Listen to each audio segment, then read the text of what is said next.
dropped on Soccer's morning show. My apologies for 9:06. I was pushing buttons and trying to get things squared away.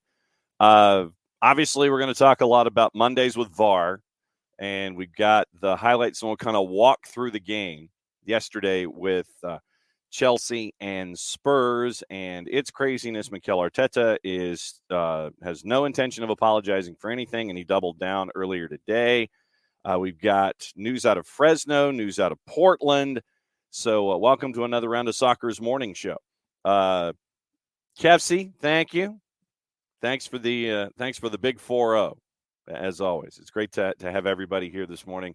And obviously we'll get ready for Atlanta United and Columbus, whatever's on your mind when it comes to this particular matchup in round 2, match 2.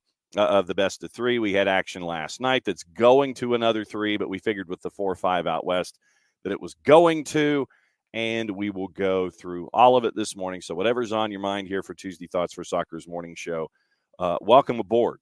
So yes, crazy Monday, getting ready for Tuesday, news of the day. We've got Champions League today to talk about and go through with juice boxes as well.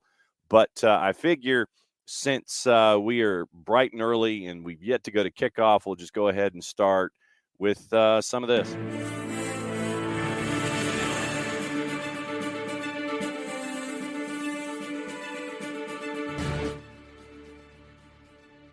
Breaking news out of the USL. And, Michael, it is 09 because it is Apple. It is 09 tonight. So it is an 09 kick. Morning, Alex. News out of the USL Championship. Get this. The USL and CBS Sports have reached what they are referring to as a landmark deal. This is some big stuff. From the USL their own selves, landmark multi-year rights agreement. 100 matches annually through the 2027 USL Championship and USL League One seasons. Matches are going to air across the television network and Paramount Plus, CBS Sports Network, and Golazo. So here's the details. Announcing this morning a multi-year rights agreement, and this I'm reading from the release, so there'll be some corporate speak in here. 100 matches annually through the 2027 USL Championship and League One seasons. We mentioned the multi-platform idea. Through the deal, CBS Sports will broadcast select USL matches, including the USL Championship Final, on the CBS television network. The first time USL competition will be featured on network television in league history. Matches on the CBS television network will also simulcast live on Paramount Plus. CBS Sports will also televise more than 20 USL matches on CBS Sports Network annually and 75 USL matches each season on Golazo Network, the 24/7 soccer streaming network available across multiple platforms, including Paramount Plus. Quote from Alex Papadakis, the CEO. Quote from Dan Weinberg, the EVP of programming at CBS Sports. In addition to live matches, Golazo Network will provide analysis and commentary throughout their programming on the day, morning footy, box-to-box, scoreline, the first of its kind, and then they promote Golazo Network. Editorial coverage of the USL also on CBSSports.com, the Golazo Starting 11 newsletter, and across the 280-character app at CBS Sports Golazo. USL retained internationally recognized media sales consultancy Octagon. So Octagon was a part of the discussion. USL originally founded in 91 and 24 with the addition of Rhode Island and North Carolina. 25 teams will compete in championship. League One will have 12 and 24, including Spokane Velocity. So USL Championship, USL League One, your USL material moves from the Plus, goes to CBS Sports. Another feather in CBS Sports' cap for all of their soccer programming and their commitment to soccer. So it goes away from ESPN Plus, goes to Paramount Plus, Golazo, CBS Sports, the championship, which we'll catch up with our friend Kaylor Hodges on Thursday to discuss that in the USL One final, the USL League One final. The championship goes to CBS Sports. Interesting move this morning from our friends at the USL. So a lot of programming will be shown across the board, and big news for the USL this morning as they move and slide from the Plus all the way over. We'll see what's going on from the Plus to CBS Sports. So very, very interesting Very, very interesting release. We got that literally 15, 20 minutes before the show was on this morning. So big stuff from the USL, and we'll catch up with Kaylor Hodges on Thursday to talk about the championship and what happened in the League One title game. And we're efforting our friends from North Carolina FC if we can get either a 1v1 with them or a live guest to discuss a championship for North Carolina FC as promotion, as they sit there and maintain that promotion works. Last game that they're playing in USL League One, they win, so they move up to the USL Championship. So they're playing it as a bit of promotion. So we'll keep an eye on what's going on with USL going forward. So I guess that's kind of opening kickoff, brought to us by our friends at Kickoff Coffee, kickoffcoffeeco.com. And there's your QR code for those of you watching on Twitch as I cover up the other QR code for the rest of the show. Don't forget with Kickoff Coffee, and thanks to everybody who has started their day with Kickoff Coffee and kickoffcoffeeco.com, that what you can do at Kickoff Coffee, use the code Soccer Down Here 15. You get 15% off your purchase. They, in turn, take 10%, reinvest it into the youth game and youth initiatives. Very, very cool stuff from our friends at Kickoff Coffee and kickoffcoffeeco.com. I've almost got that down into 2 quick moves. All right. So other things, and I'll do it early so I don't forget to do it late. Don't forget, our friends at Soccer in the Streets, they have a very, very cool thing going on. If you or your corporatized friends, your corporate folks that are looking to make a rather large donation toward the end of the calendar year, if you want 4 Owners Box tickets to the 2023 SEC Championship game, click on soccerstreets.org and find out where you can, once again, and the bidding ends in 10 days, 4 Owners Box tickets to the 2023 SEC Championship game. You get to have the experience of a lifetime. 4 exclusive Owners Box tickets, SEC Football Championship. You get, let's see, don't watch the game, own the experience. Coveted tickets ensuring an unforgettable day of championship football at its finest. Secure your spot in the ultimate VIP setting now. Auction for the item closes 5 o'clock, so basically into business on the 17th.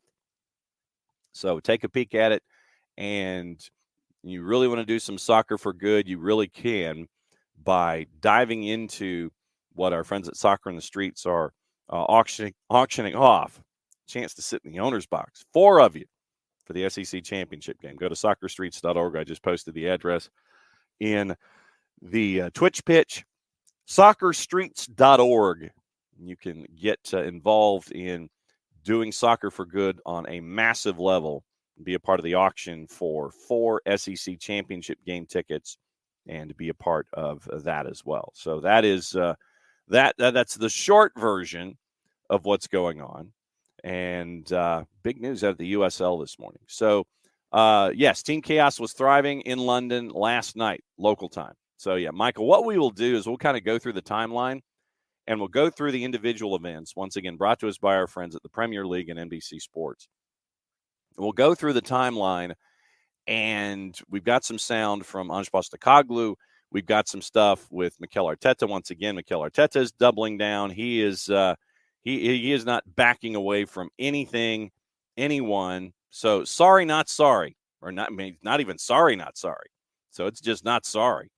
And so you've got a lot of thoughts right now in the Premier League, and we had Bart on yesterday on a special version of Reffing Down Here, and we'll have Bart on tomorrow as we have this fallout from what happened yesterday and the fallout that Mikel Arteta have. Yes, happy playoff match day, Ricky. We will be getting into that as we go. So Jason should be joining the party here in hour number 2. I know that we were supposed to have Thomas Rongen in at 10:30 this morning.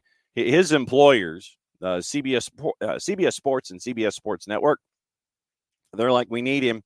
So Thomas Rongen will now be on, looks like 10 o'clock Friday morning to discuss Next Goal Wins, the movie that's going to be released on the 17th. So it'll be good to have Coach on Friday morning, 10 o'clock. So it'll be our friends from Beyond Goals at 9:30, Thomas Rongen at 10, and then we'll get you ready for the weekend. So we'll talk about the playoffs and get you ready, all your concerns and everything. So put your Atlanta United thinking caps on. Post your thoughts in the queue and the Twitch pitch. But obviously, we cannot ignore what happened yesterday for Monday Night Football for the English side of things. Monday afternoon football for us, for a game that went over 2 hours. And, and so, yes, Nick's goal wins does look hilarious. And we'll catch up with Coach Rongan about it, Ricky, on Friday morning. So let's get into team chaos from yesterday. And there was a lot of chaos. Our friends at the Telegraph, they did fantastic work here.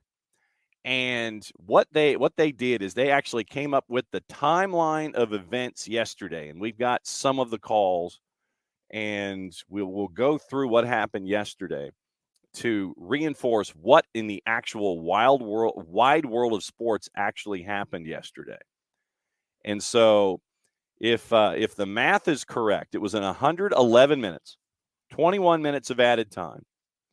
And next time Jarrett's on, we'll discuss Ange Postecoglou as a philosophy, because what you saw is what you're going to get. I mean, anybody that is going to sit there and stomp their feet and go, Ange Postecoglou needs to change, you're just going to be stomping your feet, because that's not going to happen. Ange ball is Ange ball, and that is just how it is. So yesterday, 21 minutes of added time, 111 minutes, and you ended up with 9 VAR checks, 5 disallowed goals, 2 injuries, 2 reds, a hat trick, a penalty, and a manager booking. So that's the end result of what happened yesterday. So let's walk through it. Once again, courtesy of our friends at the Premier League and NBC Sports Soccer. So Dejan Kulusevski scores in the 6th minute. Deflects off of Levi Colwell's back. It deflects off his back. So Jarrett, so we're about to roll into the highlights from chaos from yesterday. But now that you are here, I will go ahead and ask you this question, and I guess it's more of a reinforcement more than anything else. What we saw yesterday with Spurs and Chelsea, aside from the madness and all the VAR and all this kind of stuff, anybody, and I mentioned this before you just popped on, I said that anybody who wants Ange Postecoglou to change who he is, that ain't going to happen. Yesterday, if you're down to 9, if you've got 11, if it's a day that ends in Y, Ange Postecoglou is going to play this way, and you got to learn that that's just going to happen. He ain't changing for nothing. It kind of is a for better or worse situation. The man firmly believes that you either come back with your shield or come back on it. Mm-hmm. And granted, my favorite thing was when he said, if we had 5 men sent off, or if we were playing with 5 men, we would play the same way. And all the comments naturally were just like, well, they wouldn't continue the game if you had that few players on the field. Not the damn point, Skippy. Mm-hmm.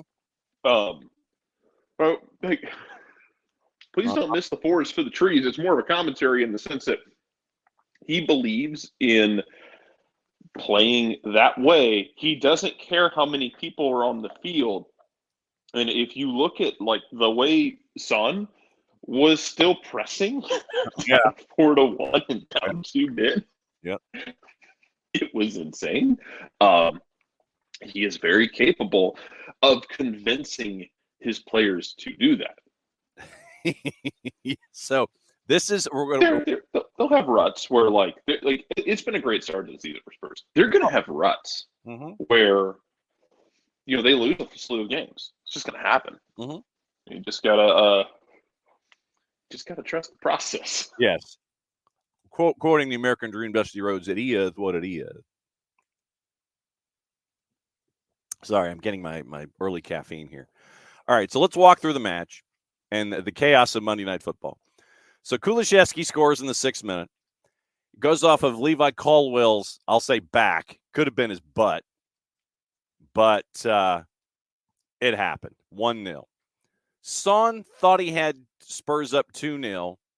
VAR shows he was offside. So there you go. 19th minute, Udogie fortunate to avoid a sending off when he goes into Raheem Sterling, surviving a VAR check, and he was only booked. Then, if I've got my math right and all of my highlights squared away here. Then we get to this moment coming up in the 20th minute where you thought it was a goal on the board, but not so fast, my friend. Wow, that's low. That's why. Wins in 22 in the Premier League.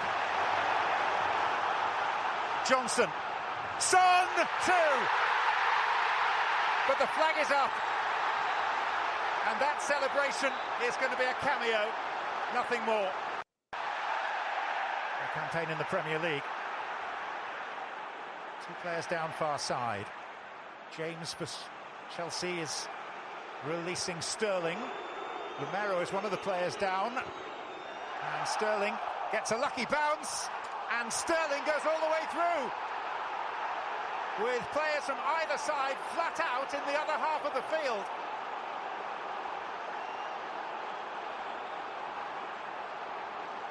And this goal is subject to a VAR check to the incident that happened 70 yards away.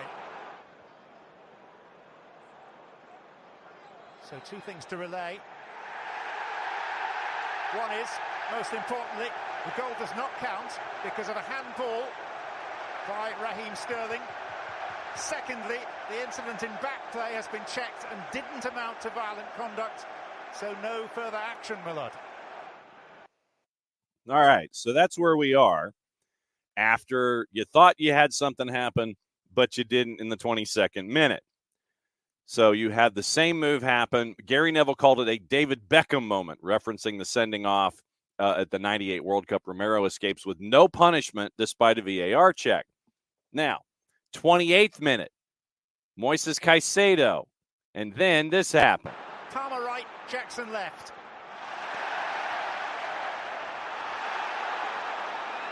Ends up as a free kick, and it could have been much, much more.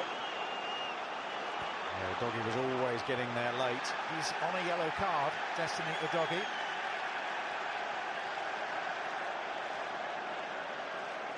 What is Michael Oliver's interpretation of the seriousness of that? The yellow is out again, and Tottenham Hotspur are reduced to 9. So you're down to 9 after a Udogie yellow card. 45 plus 9, by the way. Romero gets a red. You were down to 10. Palmer gets the PK down. You're at 1-1. 12 minutes of first half stoppage time. 45 plus 9. Ismaila Sarr is pulled down. Reece James had his elbow up. That probably should have been a card. Udogie gets a yellow. You're down to 9. Then Nico Jackson in the 76th had this happen. Sterling. And Sterling one-on-one. Jackson in support. Everyone looks to the linesman, and for once the flag stays down, and Chelsea are in front. Yeah, looked good. Looked onside. They've been trying to spring that trap all evening. First half, 11v11. 11v10 they were trying to do it, and 11v9 they've tried again and been successful. Goal of the season for Nicholas Jackson. You see Sterling at the top of the picture. Breaks the line really well. Emerson Royale there just caught. And it's a lovely selfless pass into the path of Jackson, who works hard to keep away from Eric Dyer. It's a really nice finish. It's something that Chelsea have been threatening. There's a check on a possible offside. The general mood inside the stadium is one of resignation. That is going to stand. And one of celebration if you're part of the contingent of Chelsea supporters. And that would suggest that it is. But still, even now, have to check the rest of what they call the APP, the attack. And you see what we're getting into here. The length of the delays, and I did that on purpose. The length that you're having to fill, Jarrett, as a play-by-play and a color commentator in these VAR reviews, to me, is the larger issue than the VAR reviews themselves. Yeah, it's a long, slow process where one of the problems with communication is the illusion that it actually occurs. Because in these instances, a lot of times, we've seen this, and this is not just an EPL thing. We've seen this in MLS games, John. Yeah. Where, like, you're like, okay, they're going to VAR after a goal. Like, what the hell are they going to VAR for? Like, we don't always know. Like, you'll be on a call, like, oh, they're going to look at this. Why? I don't know. They're just going to look at it. Yeah, we don't know why. Yes. And they don't tell us why. They just do it. Yes. And I think that is a larger issue here when it comes to the lack of transparency. And I know that, and Anj talked about it after the game, that we might be getting to the point to where you want to hear communication and all these kinds of things. Yeah, I think we're to that point where if something, and first and foremost, yeah, I think we're getting to that point. But the more, and this is the point that we made with yesterday with Bart, the longer you're looking at something, I think the longer you're looking for something. Yeah, that's always my thing, and this is across the board, not just with VAR, but also when baseball goes to review, which is a very stupid process a lot of times, and it's in baseball is like you're just spinning a roulette wheel a lot of times because no one knows what the umpires are going to do. And you get this in NFL as well when they go under the hood. Man, back in the day when they went under the hood was a lot more fun, by the way. Yes, that is true.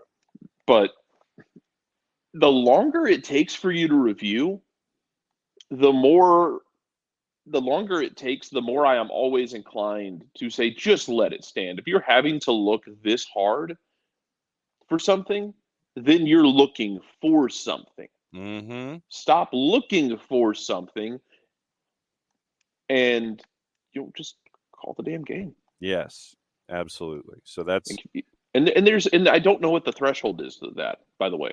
Like, there's a time threshold for that. But I don't know what it is. Yes, there should be. And where you're feeling like, oh man, this is taking too long.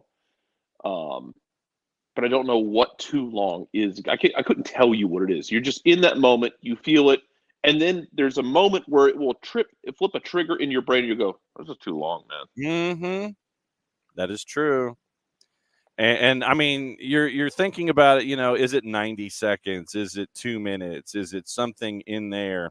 And legitimately, I think that what was it? The one justice said, I can't give you a definition, but I know it when I see it. Yeah, basically that. That's what you're staring at when you're looking at VAR, and you're going, yeah, this has to change. So after the match, then and it's about a minute and a half, Anj gave his answer about what he thinks the state of officials are right now. And so here's what Anj said after the match, and this was his longest. You had obviously the post-match comments that were made over television, but this is from the press conference setup when he was asked about what's going on with officials in VAR these days. No, but I think it's going to become the norm. I think it's where the game's heading. I think it's, unfortunately, how we're going to have to, sort of watch and participate in football from now on, because, look, I've said it before, I don't like it. I don't like the standing around. I don't like the whole sort of theatre around, waiting for decisions.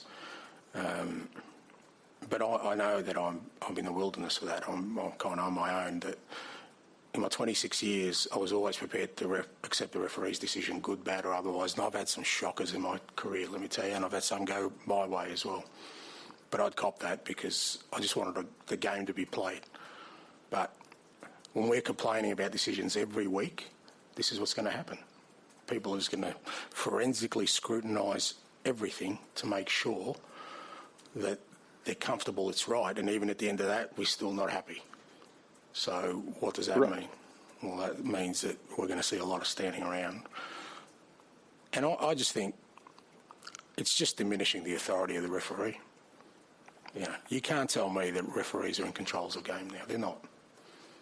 the control is outside of that. So, but that's the way the game's going. So you kind of have to accept that and just try and deal with it. Diminishing the authority of the referee, Jared. That was the biggest point that I took away from that with Ange.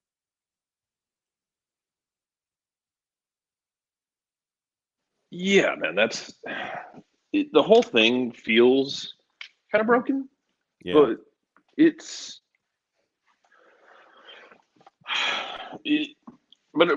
you are still in this thing where, like, we're always going to get into this argument of, like, how much do we value getting the call right? Yeah. And I think that's generally what you're going for when you do this stuff. Mm-hmm. Because I think it's really easy when you're discussing this to get into, like, to slip into, hey, well, they're just, it's ruining the game. Like, well, the whole point is to get calls right. And everybody loves it when they benefit from it for what it's worth. Yes. Yeah. If I'm getting the call right and it benefits me, yeah, take all the time you want. But if you're taking entirely too much time and it doesn't benefit me, then no, it's entirely you're taking too long. Do your job.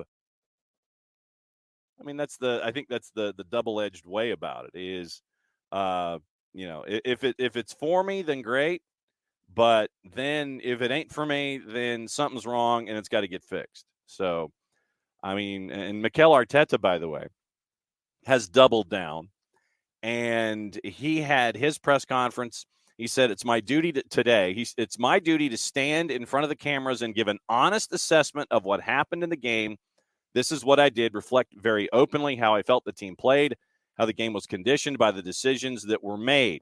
It's my duty. My duty is to defend my players, support my players, defend my club, defend my people in the best possible way. This is what I'm going to do time after time. I do it not the way I feel, with the evidence as clear as possible. When we play brilliantly, I need to say that. When we've lost, I take my responsibility. It's the way I am, and I have to defend my club. And when and from our friends at TalkSport, they asked, when you responded with such fury, these things don't happen overnight. When I was that clear, I had all the evidence to stand behind the words that I used in the media. It's because I felt strongly about it. I have to defend my club. Literally, this is the longest soundbite I think I've ever heard from Mikel Arteta.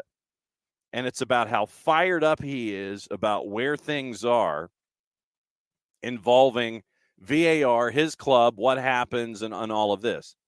To get Mikel Arteta that fired up to where you're getting the longest soundbites known to mankind from Mikel Arteta, and you have, and also what we're seeing, Jared, is this almost a response in England where they don't want VAR anymore. You're getting a lot of folks who are of loud voice who sit there and go, I don't want VAR. Well, I don't know if it's what Bart. I don't know if death to VAR is what you walked into. I just know that there are some folks who will sit there and say, in England specifically, and I don't, it's because it's new, I guess. Because it's new, it's this shiny thing. It's taking up too much time. We can't have it. It's just, it bucks the trends and bucks the system, and we're getting so much wrong, and we're taking too much time, and rah! So that's where we are.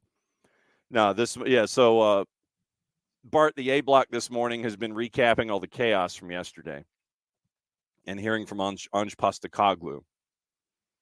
But, so Kev, see, and I can't do Jason's England. I'm sure England would not like people to review their actions, but not a great look. No, it's not. So that's what you're staring at right now. And I don't know and I don't know the training that the PGMOL has given their officials. I don't know to what length. I don't know to what depth. And as we look at it here, Yes, it has its flaws, but we seem to be more accepting, understanding, whatever word you want to use when it comes to VAR and technology and all of these things.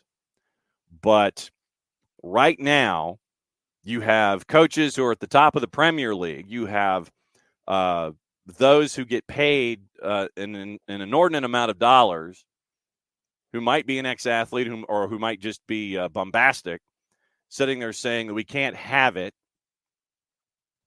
It's not right. We can't have these things.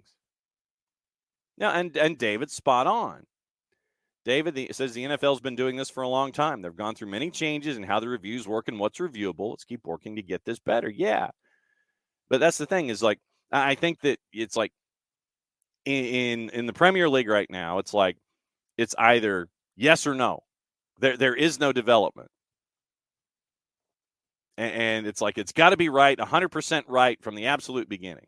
You can't have growing pains. That's not allowed. You can't have adjustments. That's not allowed. And the chaos yesterday is out of control. So, you know, that's where we are with VAR and the Premier League. So, I mean, like I said, there was chaos yesterday. I felt we had to address it. We had to bring the story forward. Mikel Arteta has addressed it. But you see the developing impatience. You see the developing impatience of everything when it comes to VAR. And that's where we go. So I'm sitting here and I'm chasing guests, and I know that Jason will be joining us to discuss what's going on. And David says, yeah, and plenty of NFL fans a decade ago were in the yes-no camp. It's part of a process, yeah.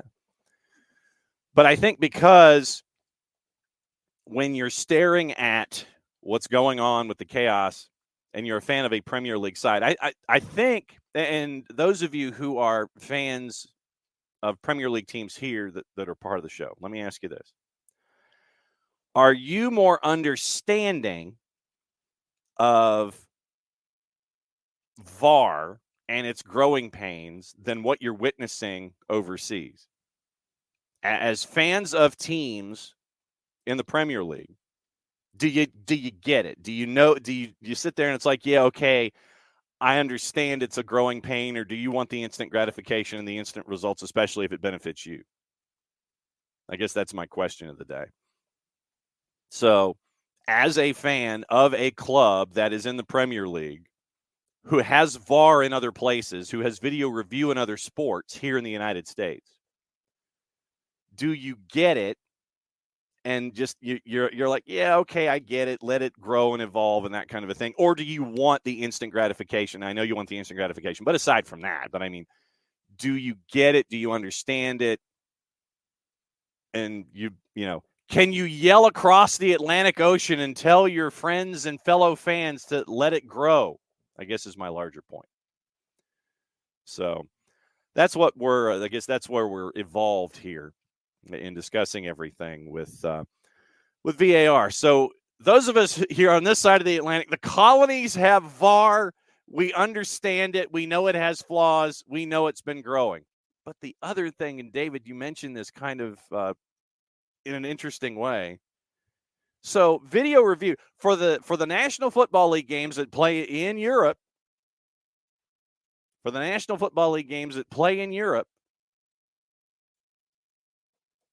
the fans of American football in Europe don't seem to mind review.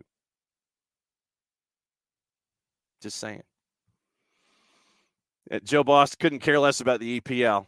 And I mean, it's, you know, well, we've got review here. And like I said, I think we're more, you know, we get it. Much like David says, want it better. Understand it's not instant. And NHL folks are still screaming about offside review because of a missed offside by Colorado. Kevsey, need it. Have to keep at it because apparently Vela and Ford would otherwise not get obvious offside right. Yeah. Carlos Vela Should have just put the ball in the back of the net. He should have just put the ball in the back of the net. He wouldn't have had to worry about the second goal not, being on the board for LAFC. Just be selfish. I don't know if Carlos didn't know the rule or in that moment, he's like, here, I've got a defender in front of you. You put it in the net. But unfortunately, you're offside in that situation. Hutch, don't let the perfect become the enemy of the good. It sounds like a T-shirt. Bart. Yeah, so when Bart comes in tomorrow at 10:30, let it grow. You can't reap what you don't sow. And yeah, Hutch, American football is nothing but delays. Americans are used to it. Alex, the issue is the referee and AR second-guessing themselves in the moment because VAR is there. And it goes to the point that we've been making here. Using VAR as a crutch instead of, a helper. You've got instead of being confident in yourselves, and it was the point that Graham Lasso made in the Nico Jackson goal in our fourth highlight. They're almost afraid to make a call and be wrong. And I guess that's a growing pain that's associated with it. I guess it's a growing pain. I'm not so sure. But you have folks who are so uncomfortable in wanting to be confident in your own call that you want to have VAR sit there and be there alongside you with its arm around you going, it's going to be okay. So, Alex, they're being hesitant and conservative because of the safety valve, which just means that you now need to take your time in the VAR room. Abby, happy anniversary, Abby, by the way. Yep, they can't hesitate. Just put up the flag if that's how they see it. Well, and the flag on the offside, I get, because you want to make sure that. And there was one yesterday that was so profoundly late. Wow, there was one that was just incredibly late. I mean, it's like they just put the flag up 10 minutes ago. It was that late. It's like goal scored, and then you hear play-by-play from John Champion, and inexplicably, the flag has been put up. And then they talk about how horribly late it was. Alex, and then they also spend time looking at everything in the build-up. And that was the one call that we had where you're looking at I think it was the Udogie second yellow that was a part of the build-up, or it was the Romero red, one of the two. One of the two cards that meant something against Spurs, they went back and looked at, I think it was the Romero red. They go back 70 yards, two players are down. They go back and look at it. Romero gets the red, and they're down to 10. Joe Bost. Bart, talk to Joe Bost. Refs are always wrong, so just deal with it. And so, Alex, I think that they should just put the flag up, but not blow the whistle when it's close. Happy medium. And that's the thing. So when Bart comes in tomorrow at 10:30, we will discuss and see where we are. But there seems to be a massive impatience with the implementation of VAR in the Premier League. Everything's got to be right, and then when it's not, you take entirely too much time to sit there and try to overcorrect. It's there as your buddy instead of an advisor. Instead of the camp counselor, it's your friend. You need the camp counselor to kind of sit there and let you know, okay, that's not how you tie that knot. Instead of sit there and be there right there with you and help you tie the knot. So, no, and I did not have a camp counselor in that kind of a situation discuss things with me at anything like that either.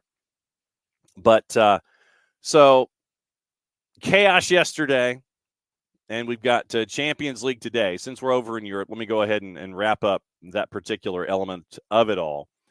And great article, by the way, from our friends in The Guardian over at Shakhtar, discussing what's going on with Shakhtar here in Champions League as they're trying to chase after getting out of the group stage, and then whatever happens in the knockouts happens in the knockouts. But we'll get into that as we go. So, as we are now going to be joined by somebody to discuss what's going on tonight at a rather large stadium in downtown Atlanta. So we're going to put the Champions League discussion back burner. We're going to bring in this guy. What's up? You tell me. Getting ready for match day, man. You know how it is. This is a big one. These are weird because, one, it's been a couple years since we've had a playoff game that is a must win. Last week was an important game, but this is absolutely must win. You don't advance if you don't get a win one way or the other in regulation or in a shootout. So it's been since 21 in Yankee Stadium, and it's been since 19 in the Eastern Conference Final at the Benz for a game like this. And you can try to fool yourself all you want that it's just like any other game. It's not.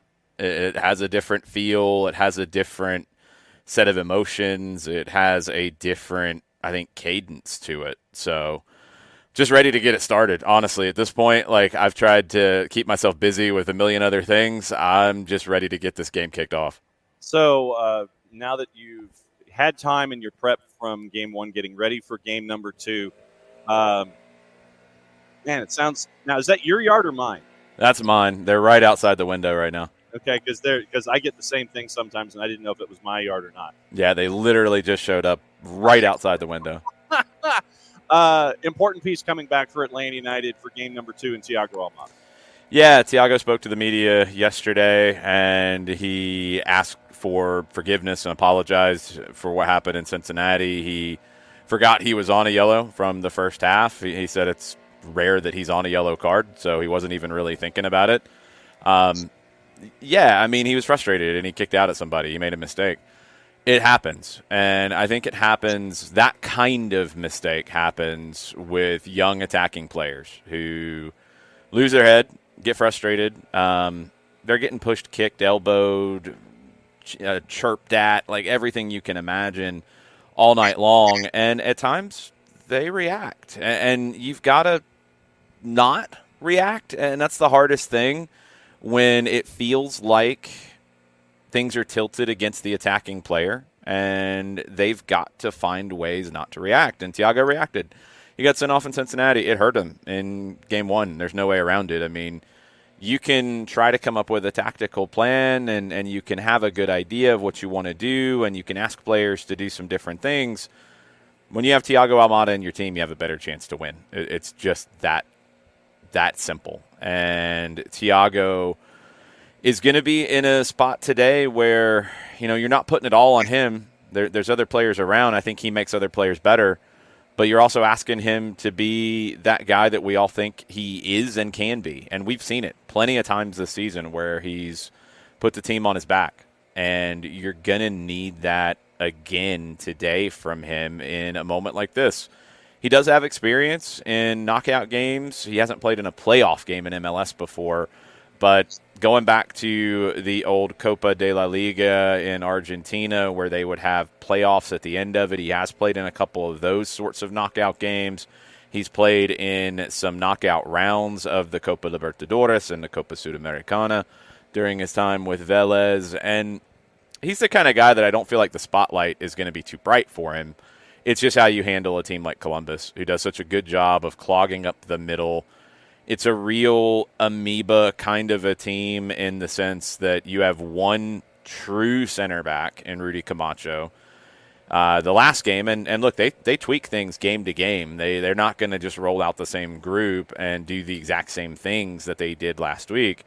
But last week they had two fullbacks that were converted to center backs, and Malte Amundsen and Steven Moreira. Moreira's played center back all year long, but he's a fullback. He plays as that additional center back who can step into the midfield. Sometimes he does, sometimes he doesn't. He did the last time out against Atlanta. It wouldn't surprise me if today he didn't, and that happened from the other side, because that's the way Wilfried Nancy rolls. He likes to mix things up and keep you on your toes. So you have that, and you have two guys in the converted fullbacks that are center backs who can step into the midfield and clog things up. You have two great central midfielders in Aiden Morris and Darlington Nagbe. And you have oftentimes, not always, but oftentimes you have wing backs who can tuck inside as well and clog things up. We've seen Julian Gressel play as a central midfielder. We've seen Sean Zawadzki play as a center back, as a central midfielder, as a wing back for this Columbus team. They can come in and clog things up. So for Thiago, I think the real challenge today is finding space and finding ways to, you know, and I know when we talk about big games, we say that we don't want players to hide. He's got to go hide at times in the buildup. And it's not to not want the ball, but to not want the ball at the right times. He's got to get into those spots where he can get the ball in a dangerous moment and make something happen. And hopefully he can do that. And I think getting him back, and you would expect that the team would go back to the kind of lineup that we saw, the 4-3-3, what we saw late in the season, once Saba Lobjanidze kind of took up his starting spot, although Edwin Mosquera has been really, really good. And if he gets the start, I'm not going to be shocked. Jay Fortune has been really, really good. If he gets the start, I'm not going to be shocked. But I think you can safely assume that you're going to go back to the starting lineup we saw on Decision Day and in the matches preceding that. So Thiago's got to carry this team at times, but also I think know when to carry this team at times. And that's going to be the balancing act for him tonight. When you mention Wilfried Nancy, what's the best adjective to describe him as a coach? Underappreciated comes to mind. I mean, I'm flying below the radar sounds cliche-ish, but does he not get enough respect as a coach in Major League Soccer, primarily because of location? Yeah, somewhat. I mean, this time with Montreal as well. You know, I think that is a market that doesn't get talked about enough. I feel like we were talking about it a lot during his time there, that he was one of the best managers in the league, getting what he got out of that group. He's just a really interesting tactician, and I think we're seeing more and more guys like this in the game worldwide, whether, you know, we're talking about an Ange Postecoglou, Roberto De Zerbi, guys who think outside the box. You know, I think there's managers like your Peps and your Klopps, and go further back with Mourinho, who are progressions from what we've seen before, and they take it to another level. And maybe in Pep's case, they take a Johan Cruyff's instincts and codify it a little bit, and they create a template, and other managers can follow that template to a degree and add things and take things away and put things in their own words. Guys like Nancy and De Zerbi and Postecoglou, to me, yeah, they study all that. They look at all that, and they have that as a foundation to what they believe in. But then they're not afraid to just completely throw that in the trash and reimagine it.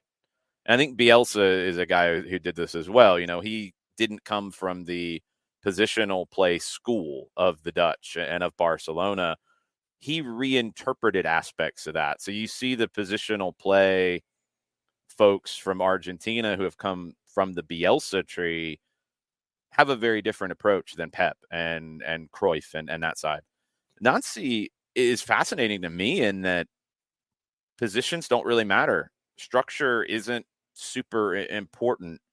He will almost create decoys in the way that his team's set up. Go back to the game here in the regular season where Sean Zawadzki was primarily before that game playing as a center back, as one of the additional center backs. This game, he played as a wing back, but he played it so differently than Yeboah would play the wing back on that role. And we saw Yeboah up there. He's going to stretch the field. He's more of a traditional winger. Zawadzki tucked inside and didn't just from a pure, like, where is he on the field? He wasn't standing in the middle of the field. He was bringing the play to the middle of the field. He would stay at home a little bit more in his wingback role, made the line a little longer on that side than you might have thought. That really frustrated Brooks Lennon. It also allowed Alexandre Matan to really stretch the field wide on that side. That's different. That was a really interesting tweak. this past game, Morera playing as a center back, but he didn't come into the midfield to join Nagbe and Morris often. He went past them. He went and joined the front line often. So it's a center back who you're trying to get into that pocket of space that we see a number 10 in often. And Gonzalo Pineda's creative as well. Talk about Brooks Lennon. Brooks Lennon gets into that space a lot. But for a center back out of a 3 to get into that space, and it wasn't like Andrew Gutman running through that space that we would see last season and at times early this year. Gutman would run through the space to get into the 18. Morera would go there and he'd set up shop, and he was there as a pivot in a lot of ways in the possession for Columbus. That's creative. These are things that are hard to deal with, and it's something that when it goes wrong, everybody will yell and point and say, why are you doing something different? When it goes right, it's got to be talked about in terms of giving him that praise of seeing things differently. And I think Wilfried Nancy is maybe the best tactician, pure tactician in the league. I want to see how he handles a game like this. This is going to be interesting because he's got basically another card to play in his back pocket. If the series goes to a third game, he gets to go back home. Does that entice him to be even more daring in this game, knowing that he's got another roll of the dice? Or does it entice him to be more defensive than maybe we're accustomed to on the road, knowing how good Atlanta is at home and knowing how important getting the first goal is for his team? I don't know. It's going to be fascinating. That chess match between these two, and I think you saw in the first half how it played out for Atlanta. If they get a goal in the first half of the first half, we're having a very different conversation. If they get to halftime with it scoreless, we're having a very different conversation about that first game. You don't. And the idea that Gonzalo Pineda came in with, even if you don't give up that early goal in the second half, I would have been intrigued to see if it could have worked a little bit more, because it worked really well early, and Columbus didn't get a lot of really good opportunities. So it's going to be interesting again today with the desperation element added from the Atlanta side, and just how Wilfried Nancy plays that is going to be fascinating. All right, how much more time do we have? I got time. Actually, I've got plenty of time since I don't have to get on a plane or anything crazy today. Okay. So then my next question, you kind of addressed a little bit. How from the second or third floor, second and a half floor, how intriguing is it going to be for you to see this chess match, if I could get my upper plate to work, between Wilfried Nancy and Gonzalo Pineda in this environment as opposed to what you got to see there in Columbus? Well, it's just that desperation element added to it that changes it, because, if it's not working, or let's say Columbus gets an early goal against the run of play in the first half, you don't have time to wait if you're Gonzalo Pineda to allow your team to grow. You've got to be bold and aggressive. And if that means making a first half sub, you've got to make a first half sub. That's the change here. And I don't know how Columbus handles that under Nancy, because you do have to think back.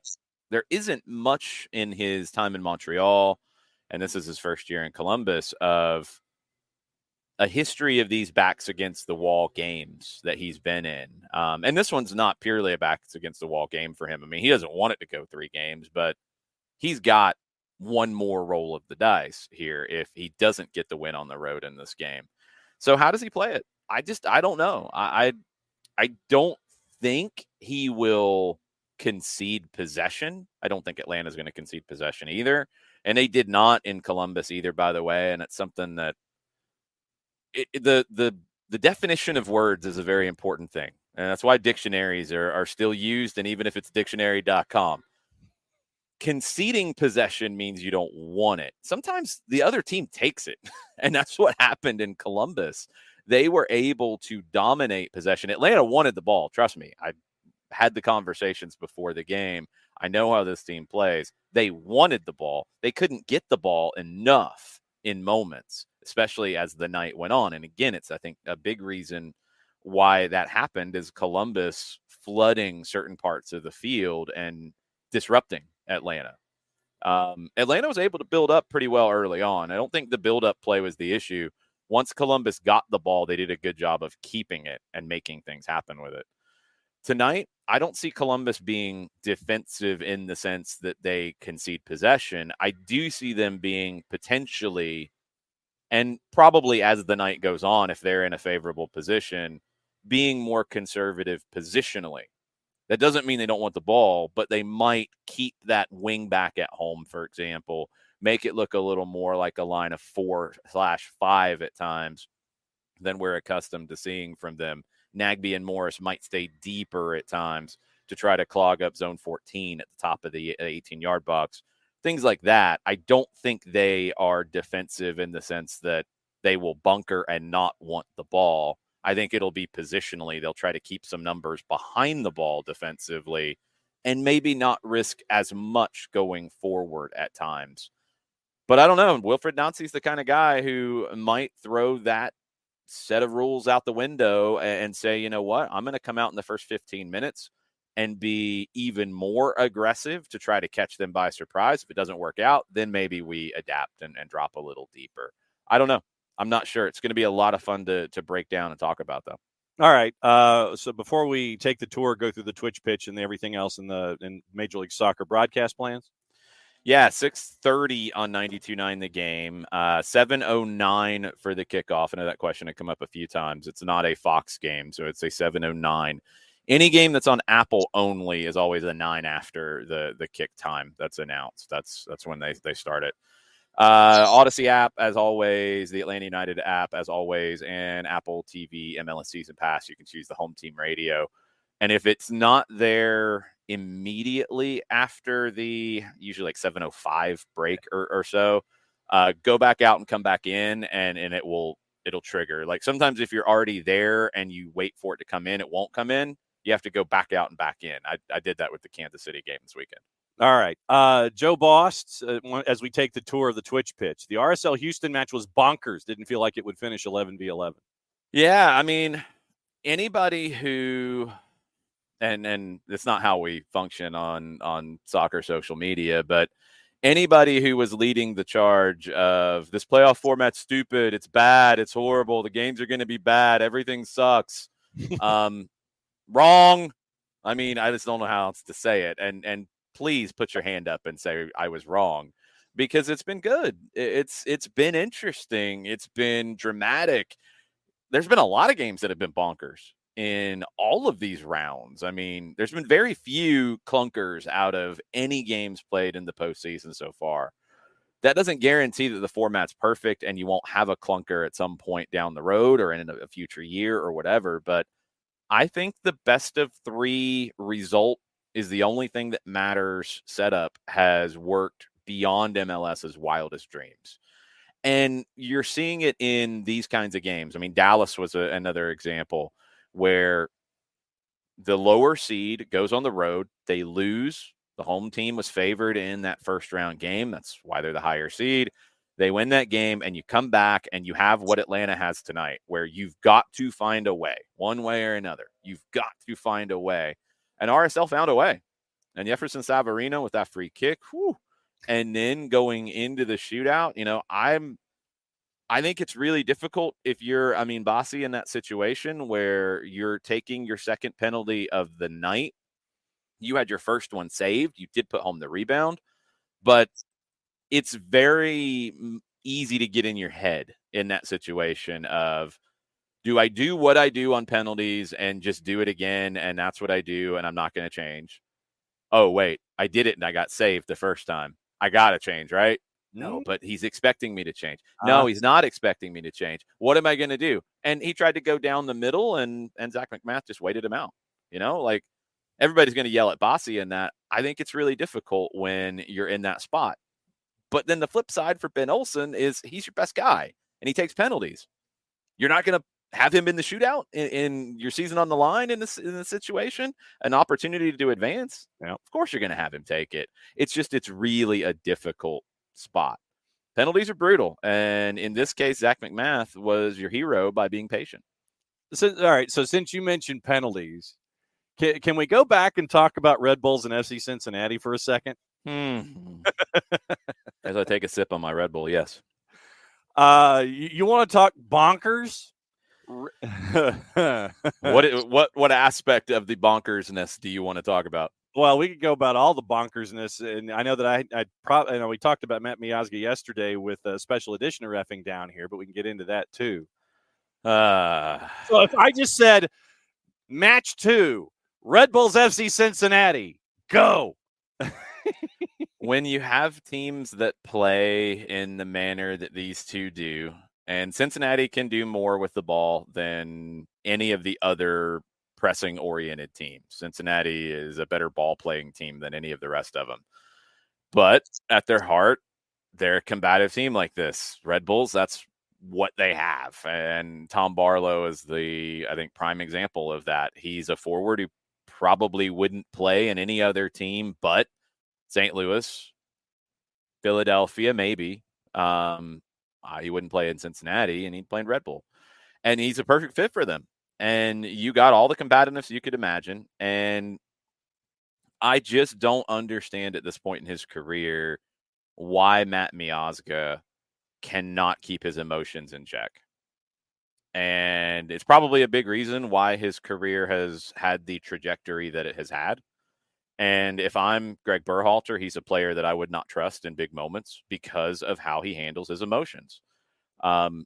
It takes a special player to get 3 yellow cards when they upped the accumulation to prevent players from missing either a game 3 or the first game of the knockout round, the Eastern Conference semifinal.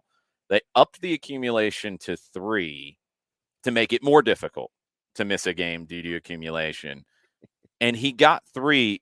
Correct me if I'm wrong. I think game 1, he got it for dissent as well. I don't think it was for a foul. Yeah. He got just a completely and utterly dumb yellow at the end of regulation for dissent. Mm-hmm. And then he got an even dumber yellow in the shootout for taunting. I think it was unsporting behavior is going to be the official term. Yeah. It's dumb. I don't really know how else to put it. He's too good of a player to be that dumb in those moments, and you can't trust him in those moments. And I think you kind of got a sense of that frustration out of Pat Noonan after the game. Like, he's got to know better. He doesn't know better, Bart. He's got to.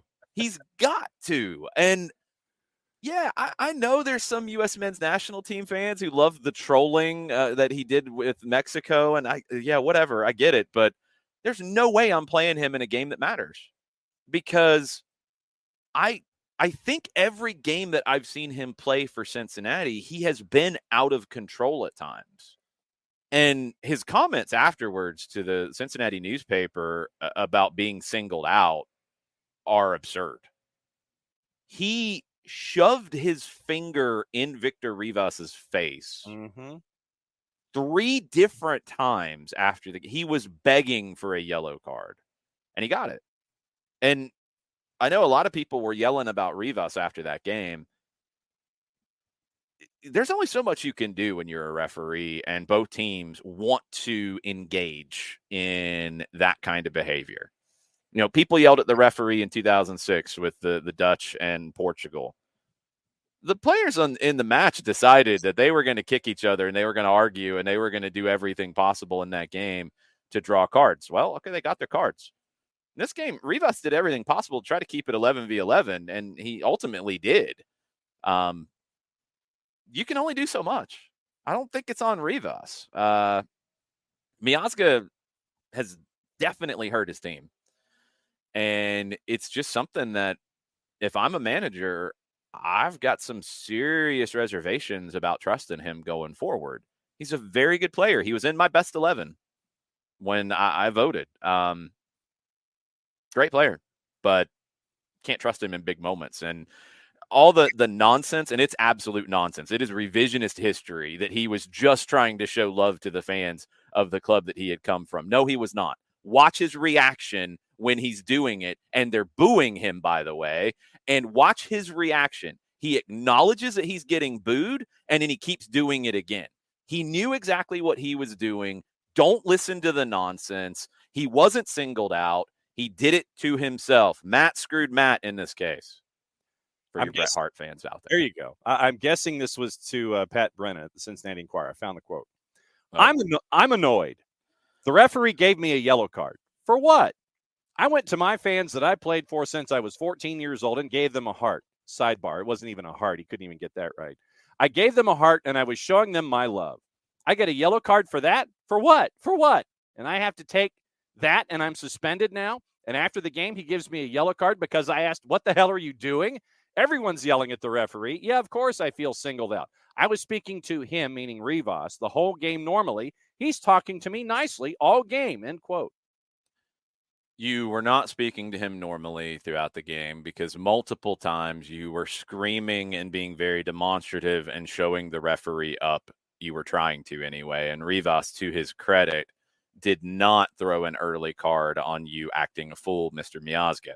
Second, sure, you might have been saying what you said after the game, but you were also shoving your finger in his face multiple times. Yeah. You didn't touch him, but that is going to get you a yellow card. And stop with the nonsense because you heard the reaction. They did not appreciate your heart sign and your love for the Red Bulls fans that you haven't played for in a long time. And they made that clear to you that they did not appreciate that. And then you did it again, absolutely in a mocking/trolling way. So please, we're all smarter than that. Just take your yellow cards and watch from the stands in the Eastern Conference semifinal round. And hopefully you will learn from this because if your team advances, you owe all of them a lot of lunches because you've made it a lot more difficult for them to advance. Good job, Matt Miazga. Yeah. So can a finger to the face be considered violent conduct and just get a straight red? No, you'd have to touch him. It's not violent conduct. You can't rearrange the meaning of words to make that violent conduct. He would have had to have touched him, and it wouldn't be violent conduct. That's referee assault. This could go under referee abuse, but that's for that's like a post-game suspension kind of conversation. You're never going to send somebody off for that unless he is saying something along with the finger pointing that is one of the magic words that'll get you sent off. Public service announcement from Abby. Apparently, there's going to be a special gift for you and Mike in the booth. You may need it. That's always good. Is it an oxygen tank? I might need that, depending on how this game goes. And Bart is asking, can you confirm or deny the rumors you'll be eating one of the rib mac and cheese platters tonight? I can deny it. We don't get that kind of grub up in the press box. We get great press box food, but that I think is a very limited item. So that's going to go to one of the fans. I want to say there's like 300. Oh, it's 50. It's even less. I think it was 50 that they were going to do the massive wraparound rib shut. Yeah, I think there's like 50 available. Yeah, I'm not taking one of the 50. No. I don't like to eat anything super heavy before a game. I really don't. I usually eat pretty light. Like when we go on the road places, we'll go out and have a nice dinner the night before, but lunches are usually pretty light. Sometimes the meals at the Benz do try to test you in that regard. They do. The mac and cheese is always a winner, and I'm really hoping that there's some mac and cheese in the Benz tonight in the press box. Yeah, Joe Boss says if it goes to penalties, we all may need nitroglycerin and oxygen. Yeah, we will. This is going to be a game that, it's why we all do this in whatever capacity that we do it, right? These are the games with that little bit of extra in it, and this is what we live for. So just my request is that, especially early, everybody is loud and raucous, and I think this team's going to come out fast. I think they're going to come out with a ton of energy straight out of the gate and try to do what Dallas did against Seattle at home and get a couple of goals early. And, if you got to hold on a little bit, you got to hold on a little bit. Columbus hasn't been a great second half team this year. Right. Early goals are the key, but there's going to be moments, even if you come out and you're a house of fire for 15, 20 minutes, whatever. Let's say you get a goal. Let's say you don't get anything. Let's say it's scoreless at the end of that and you've had chances. Those are the moments where I think the crowd is even more important, because it does have an effect on a game. It does have an effect on a player. And you're at the point in the year where everybody's tired, everybody's beat up, everybody's got something at this point.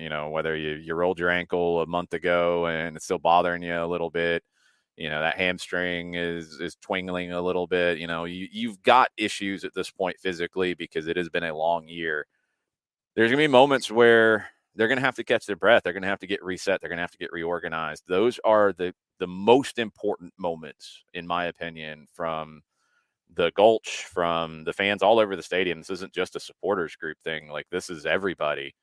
Those are the moments where you can actually have the most impact, where you can give a lift in a game that might need it at that point.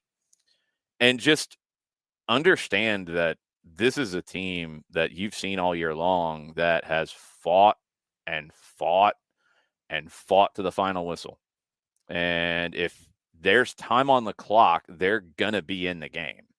So help them as much as you can. Like, this is why, again, why we all do the different aspects of what we do.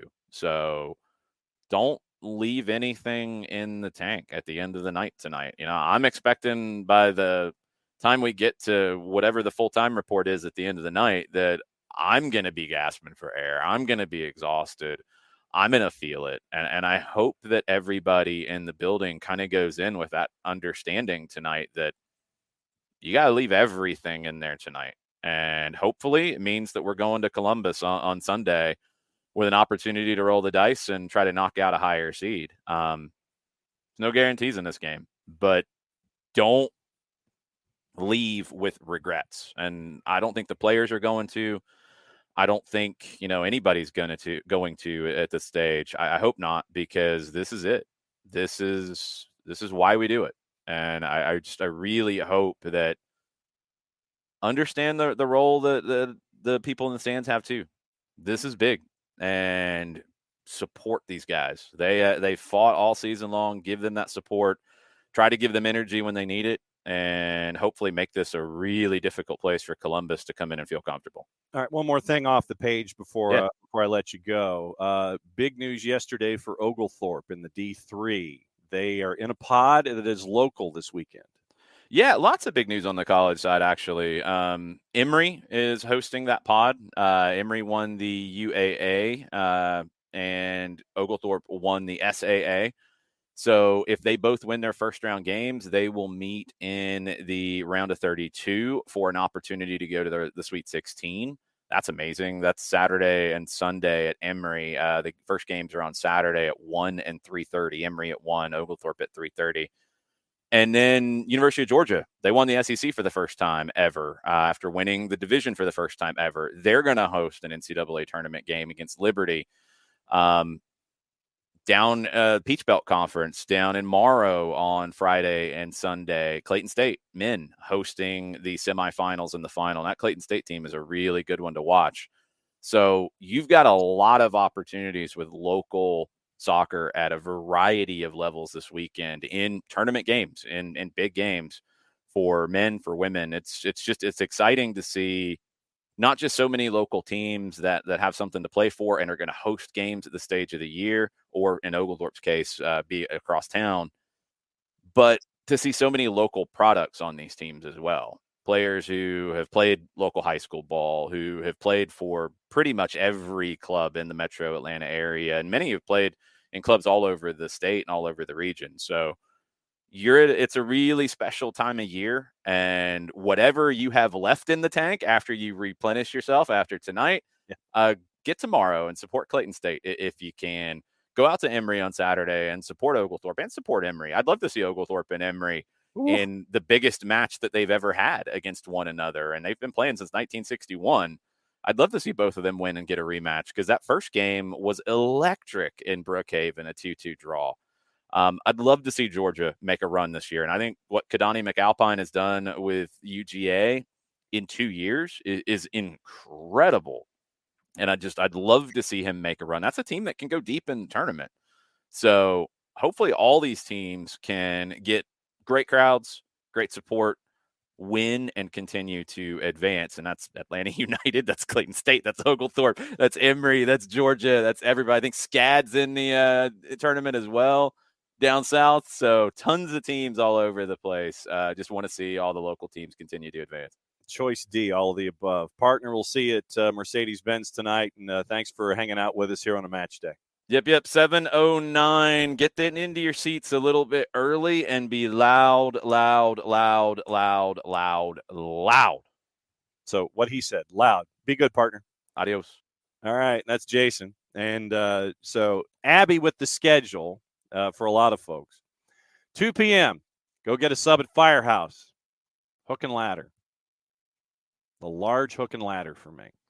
3-ish, get to Reverb for the tailgate. 6 o'clock, Hype Circle on the Bridge by Gate 4, 6:30 inside the stadium. I like that. I like that a lot. And so also from Abby, new Hype video played before the game on the Halo board. Good to be there early if you can. Know it's a work day. If you're in the supporters section, get there early. You're needed to assist with the TIFO. And also the tailgate from our friends at Reverb, Reverb by Hard Rock, starting at 3. Discounted beer and margaritas. We like that.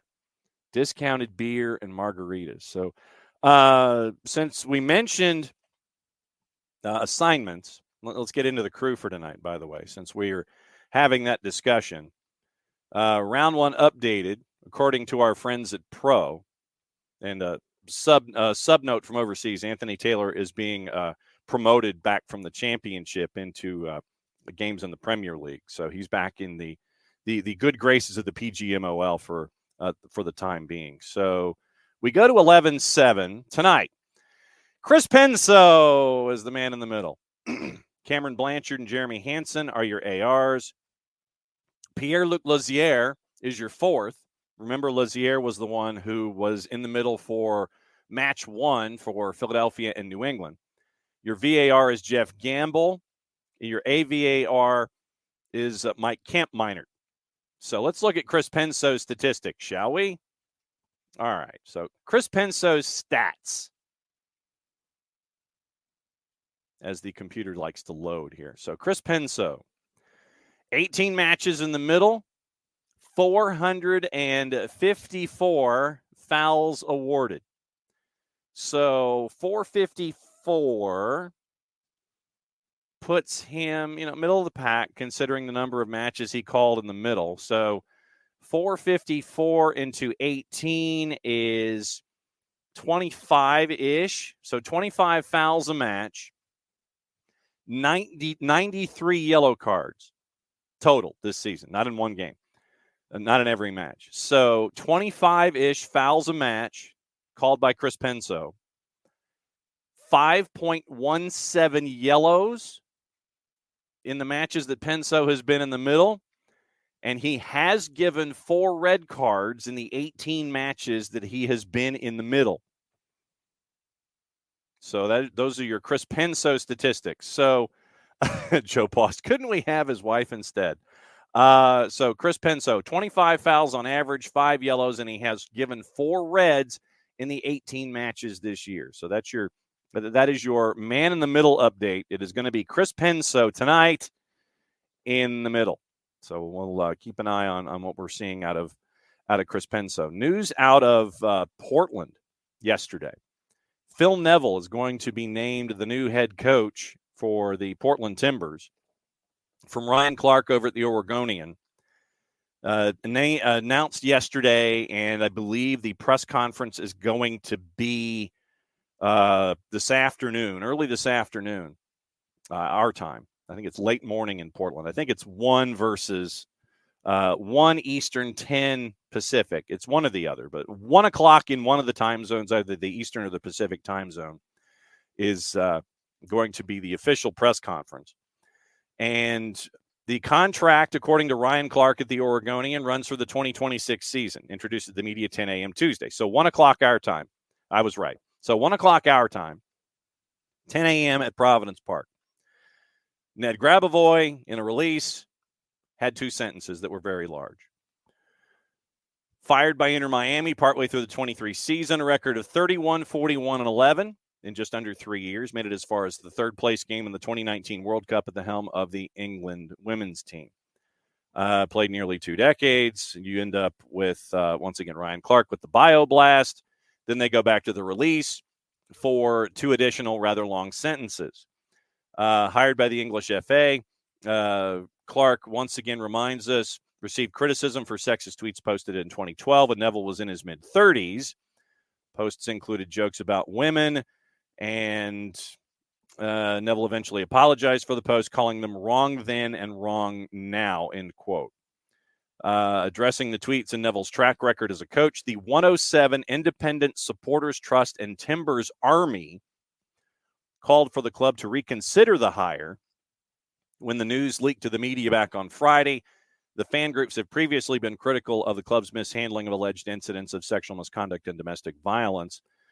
Quote from the 107 IST and Timbers Army, deeply disappointed that the club has reportedly settled on a finalist for head coach who has a history of sexist public statements that run counter to our ethos as a club, city, and supporters group, and who also lacks a proven track record as a manager. Source told the Oregonian and Oregon Live that some internal staff at the Timbers are wary of Neville's hire, concerned about what they've heard regarding the experiences of technical and performance staff when Neville was at Inter Miami. The mood among some Timbers staff members was also described as, quote, frustrated that the club pushed forward with the hire despite public outcry. Just the 4th full-time coach since the Timbers joined in 2011, John Spencer, Caleb Porter, Giovanni Savarese, under Neville's leadership in the coaching box. Offseason expected to be busy. Several departures, the arrival of new faces. The Athletic previously reported interim Timbers coach Miles Joseph is in talks to join Neville's staff, as is Jason Kreis, former assistant in Miami. So that's the word from Ryan Clark about the hiring of Phil Neville. Morning, Rich. Alex wants Columbus to sign Albert Ellis tonight for the madness of La Pantera. Also, this other piece of news that happened, we mentioned at the beginning of the show, with USL moving their games starting next season to the CBS family of networks. So technically, I guess the Paramount family of networks. Paramount Plus, CBS Sports Network, Golazo, and Big CBS for the championship. Interesting piece of news yesterday out of Fresno, California. Central Valley Fuego, who finished at the bottom of League One, and we'll get Kaylor Hodges' thoughts on this when he visits on Thursday. Central Valley Fuego finished bottom of the table last year in USL League One. So what they did is hire Jermaine Jones as their new head coach. Jermaine Jones will be in USL League One next year. For the Elise Penso reunion. Yes, red cards. Okay. Yes, there we go. La Pantera. Thank you. So Jermaine Jones will be a head coach in USL League One starting next season out at Central Valley. He was asked at the press conference yesterday about how the game can grow professionally and how they can attract fans in Fresno. This courtesy of our friends at KSEE TV. Here was Jermaine Jones' answer about what the future could be for professional soccer there in Fresno in the Central Valley. As a normal person, as a soccer person, if you're in a community where majority is like Hispanic people, you know that they all love soccer, you know? And then you add that into, you know, all the people. Let's say this, I'm pretty sure that nobody wants to drive 2 or 3 hours to watch the Galaxy. Well, you know, 2 hours to go the opposite way. So then clearly you have to look at the numbers of how many people are here, and then you can say, okay, if you build something, I think there's interest there. Of course, I understand too that nobody likes watching games when you're always losing. That's something too. That's just, you know, for that you have to be a hardcore fan. And so my job is to build something with with my staff, with my team, that we, you know, go to the field and win games. So, and then make it exciting for people to, you know, fall in love with the game will come back because they're seeing that something is growing. So, and that's my responsibility now, being the head coach, and I will do everything for it. And that's Jermaine Jones yesterday at the press conference as he was introduced to be the new head coach at Central Valley Fuego in USL League One. Once again, thanks to our friends at KSEE TV on that. They got a tall order, but there's also new franchises that are going to be introduced out there. And so you'll get the Western Hub developing over the next handful of seasons in USL League One. But Jermaine Jones, from his time with the U19s, now is getting his first head coaching gig, and it's in USL League One. Hopefully we'll be able to catch up with John Harkes in short order and find out about his time in USL League One and see what might be next for him. Maybe Harkes will break some news. Who knows? But we'll talk about his time in Greenville, and we'll see when the Triumph can let us catch up with Harksey, and we'll catch up with him about his time there, about USL League One, about the season, and about what might be next and what challenges he sees for himself coming down the line. DC United. That's just me. All right. So, Rich says, loved in the comments to Neville, Timbers fans were saying it was Paulson getting back at the fans for wanting him to sell. Yeah, you're going to get those comments. It will be interesting. But, yes, it will be more interesting today, 1 o'clock Eastern time, 10 o'clock local time, as they roll out Neville as the new head coach in his first press conference environment in Portland as the new head coach of the Timbers. We are well past the 1 hour mark. And once again, thanks to Jason for dropping by and giving the preview of Atlanta United and Columbus. So be there early. I know it's a work day. Be there early, be there loud, be dressed in black. Be there early, be there loud, dressed in black. It is a blackout tonight. That means that the guys, I think, are wearing the 5-stripe kit. They're going to be wearing black head to toe. So bring your darkest. No, Rich, and fans don't want the PKs tonight. Look, I know that you'll have a certain number of ambulances ready. Oh, they're wearing the 404. Okay. Thank you, Abby.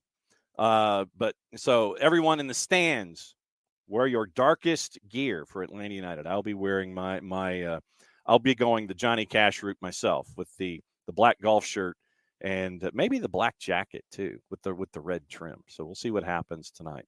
But just get there early. I know it's a work night. I know it's a school night. I know it's the middle of the week, but it's a big one. So you've got to be there early, be there loud, and be there for the full 90 minutes.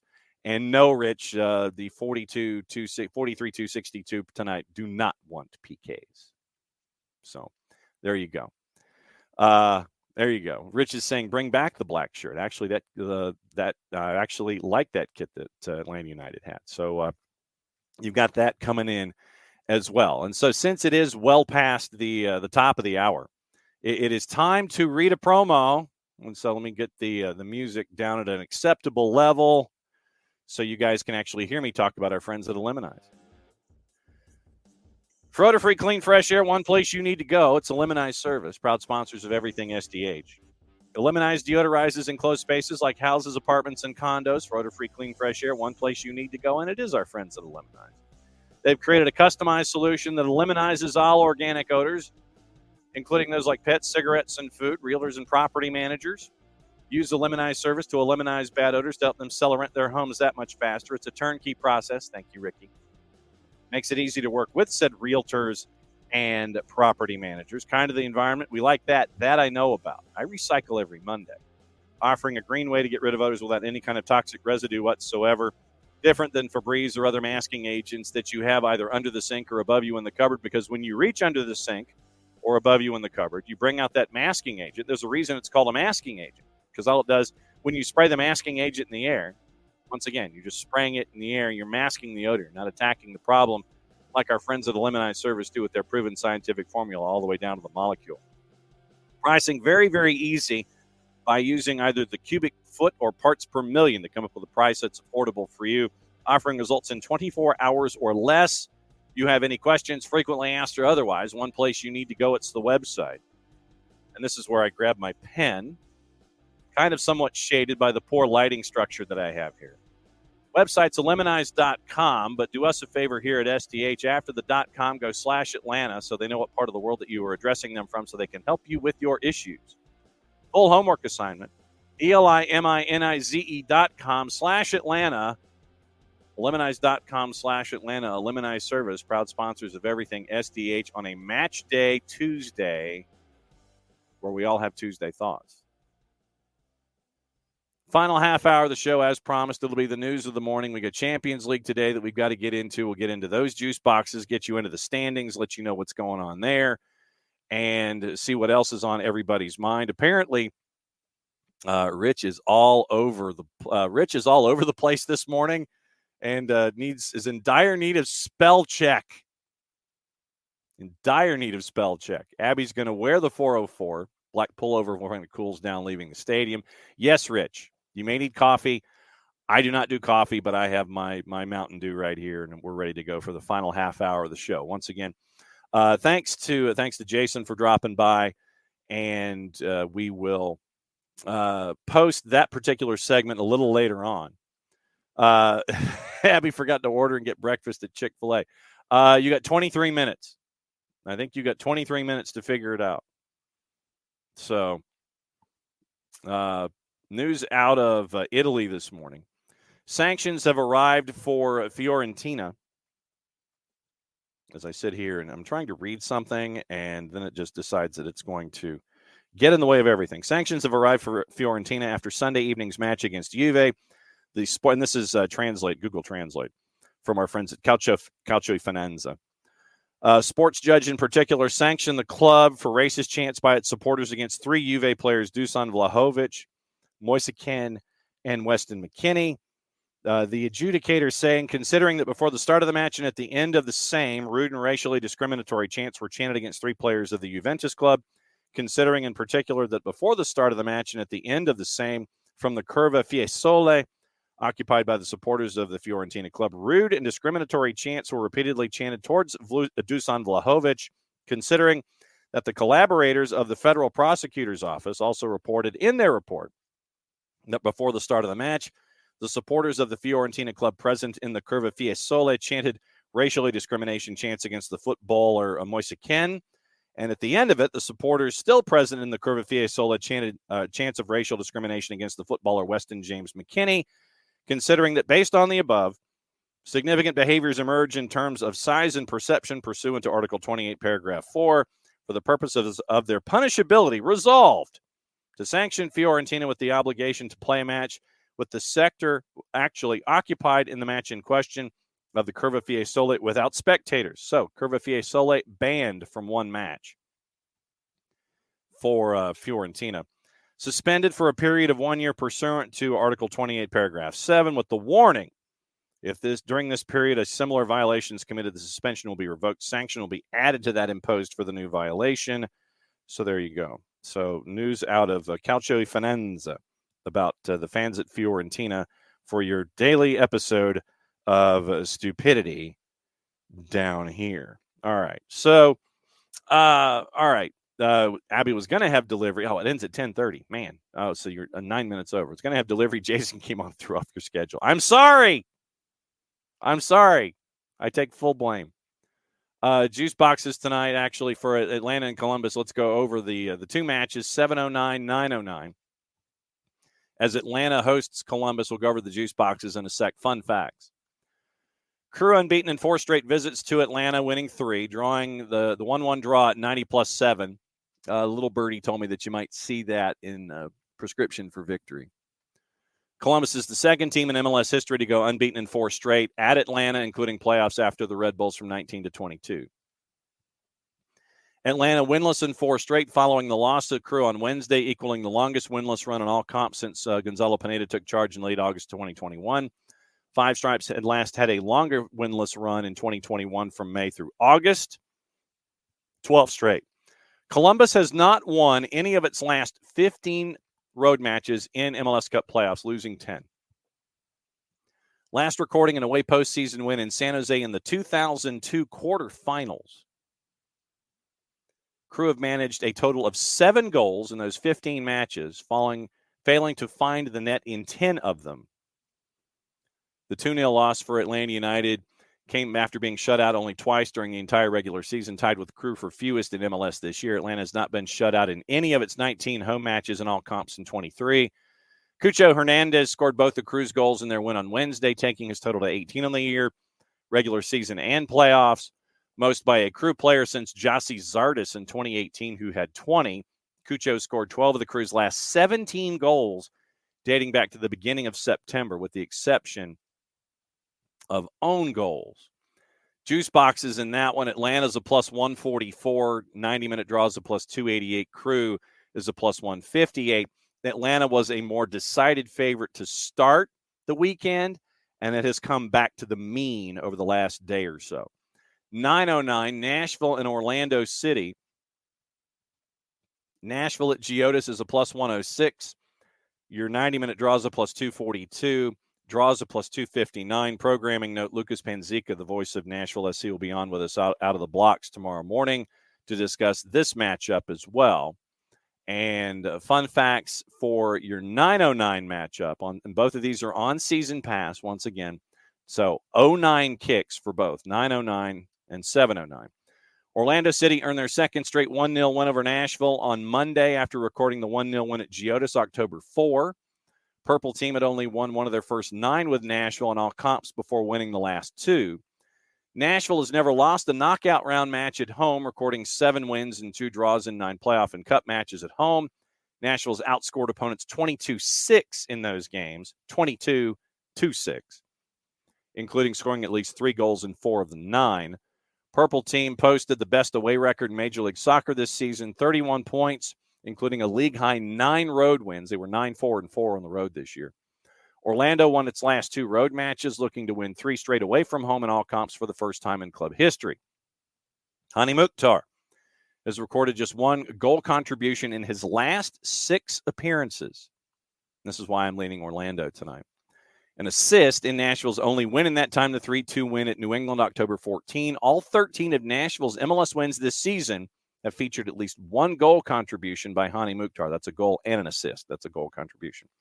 Orlando City outshot Nashville 25-7 in their 1-0 win on Monday, equaling the most shots ever attempted in an MLS match, including playoffs in the club's history. 25 versus Vancouver in August of 2017, marked only the second time Nashville had faced 25 or more shots in a match in its MLS history, including playoffs as well. And so that's what you're looking at with that match. I think that Orlando will get it done tonight, and it will be 2 and done in that series. So that's what you're looking at there. Abby hates the purple team, thinks we'll do better against them. Understandable. I'm right there with you. So that's your 2 matches tonight, 709, 909 season pass. So everybody should be home by halftime to watch the second half of Nashville and the purple team after being at the Benz. My guess is it's going to be 43-62. That is my guess for what the attendance is going to be tonight. 43-62 for Atlanta and Columbus at Mercedes-Benz. It will be interesting to see how it all lays out in this particular matchup. Champions League today, plus gossip, rumor, and innuendo. We've got to get into all of that stuff. Looking at Champions League, it is a group stage 2 at 12:45, 6 at 3 o'clock. Same tomorrow as well. Dortmund is hosting Newcastle. Juice boxes in this one. Dortmund a plus 175. Newcastle's actually a slight favorite on the road at a plus 156. Your draws a plus 259. Shakhtar is a big underdog at their home site, which I think it's still Legia Warsaw in Poland. Shakhtar is a plus 940. Barca's a minus 357. Once again, required reading for the day is the article that was posted by our friends at The Guardian about what has been going on with Shakhtar and their struggles and still trying to be competitive on a European scale. So required reading today is the article from The Guardian about Shakhtar, who is a plus 936 now, as things have been changing. Literally, as we've been talking about Shakhtar, they've been getting a little love. Those are your 2 at 12:45. 6 at 3 o'clock. AC Milan hosting PSG. PSG's a plus 136. Draws a plus 262. AC Milan is a plus 200. Atletico Madrid minus 250 at home against Celtic, who are a plus 685. Red Star is a plus 432 at home hosting RB Leipzig at a minus 169. Porto at home a minus 286 as Antwerp visits north of plus 800. Lazio is a plus 163. Draws a plus 247. Feyenoord's a plus 173. Manchester City at home against Young Boys. Manchester City a minus 1250. Draw is a plus 1250. Young Boys are a plus 2939. Looking at the standings involving these groups in particular, and you're looking at Group E, Group F, Group G, and Group H coming into today. This is match day 4 of 6. Feyenoord in Group E on top at 6 points. Atletico Madrid is at 5. Lazio is at 4. Celtic has the one draw in their first 3 matches, and they have minus 3 in goal difference. Group F, PSG's at 6 points, winning 2 of their first 3. Dortmund and Newcastle are at 4 points each, and AC Milan is at 2 points right now currently. Group G, Manchester City, they've run the table, and if they win today, they still have RB Leipzig at arm's reach. 9 points in their first 3. Leipzig is at 6 points in their first 3, 2 and a win. Young Boys at 1 point and Red Star at 1 point. They are even right now for the Europa League spot, all the way down to goals scored and goal difference. Literally 1 point, 4 goals, 8 allowed, minus 4 in goal difference. So Young Boys and Red Star are going to be fighting it out for the Europa League spot. Group H, Barca is at 9 points. They've only given up 1 goal in their first 3 matches. Porto is second at 6 points. Shakhtar in the Europa League spot right now is at 3 points, 1 win and 2 draws. And Antwerp right now has not won a match so far. They've given up 12 goals in their first 3 matches, minus 9 in goal difference. And so it looks like, barring something going on in the last 3 match days in group, Shakhtar is probably heading to Europa League again, and they'll make the charge through the Europa League as they always seem to do. Porto right now second in Group H. So that E, F, G, and H today, A, B, C, D tomorrow, and we'll go over those other juice boxes when we get there for the Champions League. Gossip, rumor, and innuendo. Let's go ahead and go there before we get into all of the other stuff that's going on. How to watch, where to watch it, and what to do. Manchester United, Newcastle, both monitoring Lyon's forward Ryan Cherki, who's out of contract in June of 2025. Lyon, by the way, is having about as rough a season as you possibly could. Everybody is talking about really 2 stories in Ligue 1. And PSG, well, actually 3 stories. Sorry, I take it back. 3 stories. PSG is not leading after match week 11. Nice is 7-4, 7 wins, 4 draws, 25 points. They're a point ahead of PSG right now in the standings at the top of Ligue 1. Second story is Le Havre, who came up from Ligue 2. They're 7th right now on a shoestring budget, being very, very savvy in the front office. 14 points right now in 7th place. The third story is Lyon, who has been a disaster. First 10 matches of the year, no wins, 4 draws. They've given up 19 goals. And so it's understandable why you'd be looking at Ryan Cherki, because Lyon might need the financials. Manchester United and Bruno Fernandes emerging as a potential target for Saudi Pro League clubs in January. That's from Rudy Galletti. Liverpool and Newcastle have Calvin Phillips on their January transfer short list. That comes from our friends at Talk Sport. They have a long-standing interest, meaning City, in German attacking midfielder Florian Wirtz, and had the 20-year-old watched as Leverkusen beat Hoffenheim back on Saturday. West Ham's David Moyes is not in danger of the sack today, despite his side having won just 1 of their past 7 in the Premier League. Unlikely to be offered an extension to his contract, which expires next summer. Abby, good to see you. Hopefully we'll be seeing you later today. Got to do the loadout. She's out the door. Juve, confident they'll agree with a new long-term contract with Adrien Rabiot, who signed a one-year extension during the summer. Juve and Everton are both monitoring Borussia Mönchengladbach's 17-year-old forward Winsley Botelli. That's from Fabrizio Romano. Liverpool's Ibrahima Konate admitted he has dreamed about playing for PSG, but a move to Ligue 1 is not one of the France centre-half's current objectives, from our friends at Canal Plus. Frank Lampard says the club's board denied him the chance to sign Jude Bellingham when he was at Birmingham City. Manchester City also want to sign France U21 defender Quentin Marilyn from Nantes in January.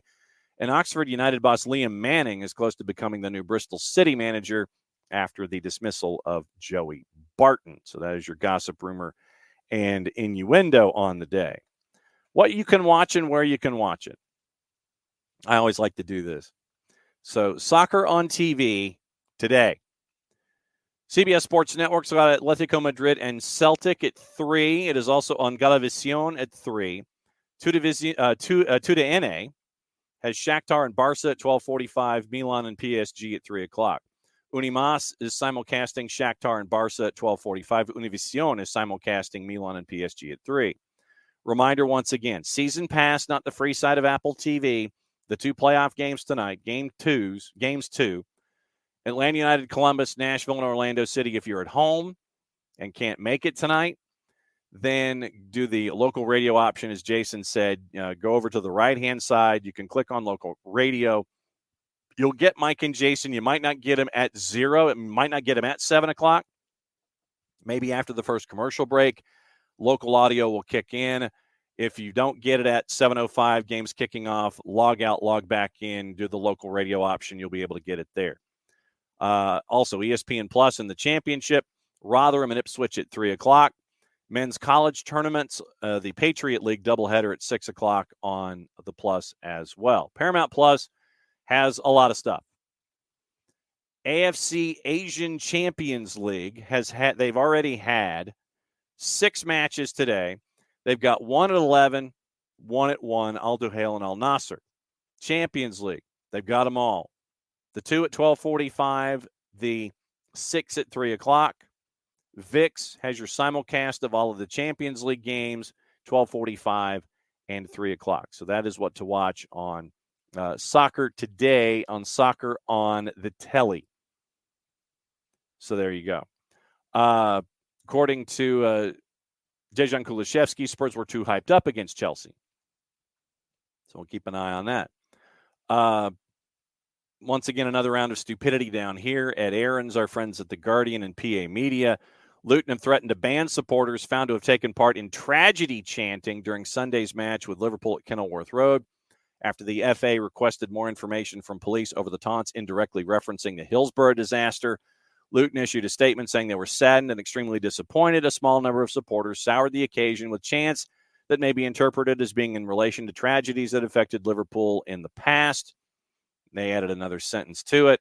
Section of Luton's statement suggesting fans may have sung the chants without knowing the full meaning is understood to have not have been received well with Liverpool. Shouldn't matter. Shouldn't matter a damn bit. You're singing something about that? Nope. Not an excuse. Not an excuse at all. Sung by a section of home supporters during the second half, condemned by Jurgen Klopp and Jamie Carragher, who was working as a pundit at the time, occurred while the game was still goalless, apparently. Shortly after half, I still don't care. Really don't care. You sing something that stupid, you deserve what happens to you. Also, Ed Aarons and Romain Molina. 18 Afghan men's footballers are boycotting their World Cup qualifier. Most of the Afghanistan men's team boycotting their World Cup qualifier against Qatar next week in protest against what they describe as substandard treatment by the country's football federation. A letter seen by the Guardian, signed by 3 overseas-based players who were captains of the squad that defeated Mongolia in the first round of qualifying last month, sent to FIFA and to the Asian Football Confederation, outlining their complaints include allegations of serious corruption by the Afghan Football Federation. Quote, from Noor Hussein, who plays for Southend United in the National League. The last straw came at last camp when a big group of us decided we'd had enough. 18 players got together and said, if we're going to move forward, we have to put a stop to this. We really want change. We want to help domestic players because the money they're getting from FIFA is not being used in the right way. We have the worst flights possible. We have to stay in substandard hotels. We've come together as a group because we want football in Afghanistan to move forward. We believe it's not going to move forward with the people that are in charge at the moment. The captain, Farshad Noor, and his predecessor, Faisal Shayeste, are the other players to have signed the letter which demands FIFA investigates allegations senior officials in the AFF have been misappropriating funds that are supposed to be invested in developing football in the country. Shayeste, who plays for Indian side Srinidhi Deccan, says that every year our federation gets financial support from FIFA and from the AFC. We want to show a positive Afghanistan to the world, so we're asking FIFA to stop supporting our federation financially because the money is going into the pockets of a gang who is ruling football in the country. AFF General Secretary Behran Siddiqui has denied the allegations and said such behavior falls under the jurisdiction of FIFA's compliance team. If these funds were taken from a sponsorship, it is imperative that the federation's audit discloses this information. The previous General Secretary finalized the 2021 audit report and submitted it to FIFA. Since the regime transition in August of 21, there's been no movement of funds from FIFA or any external sources to the Football Federation's bank account. Therefore, any previous actions concerning this issue are not within my knowledge. The players also have alleged members of the AFF Executive Committee distributed half of the $30,000 bonus meant for the squad after making it through to the next round of the World Cup among themselves. Siddiqui disputed this, said the players had been given $20,000 with the remaining $10,000 used to cover our national team's expenses during training camp, as we've not had any money in our banking account for the past 10 months.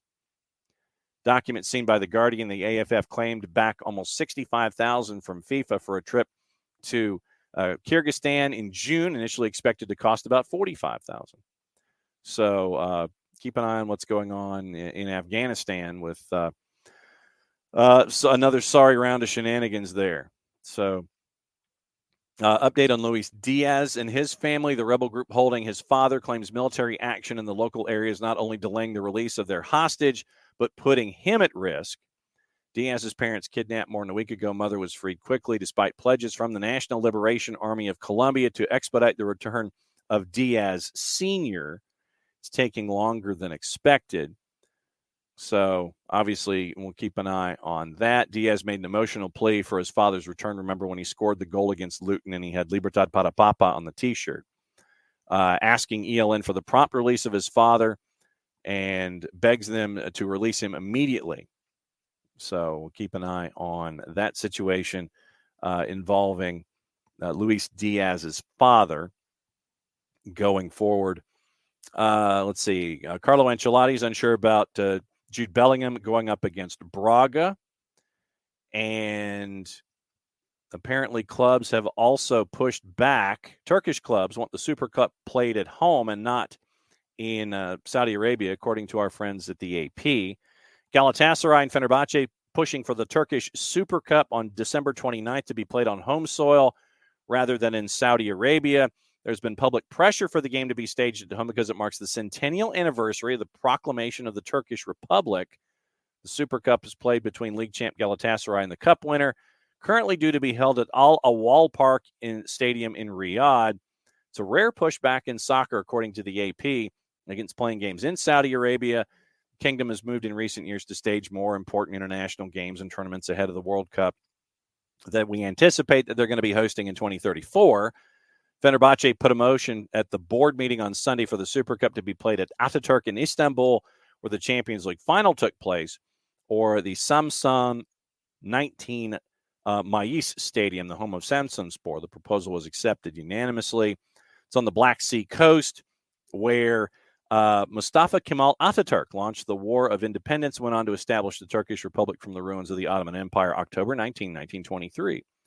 Also on the main agenda of the Galatasaray board meeting back on Monday, they want folks to watch the match in the lands they own and experience this feeling within the borders of the Republic of Turkey. Spain and Italy have also held their Super Cups in Saudi Arabia in recent years. Also, other news this morning, Marcus Rashford has lashed out against malicious rumors over his Manchester United future.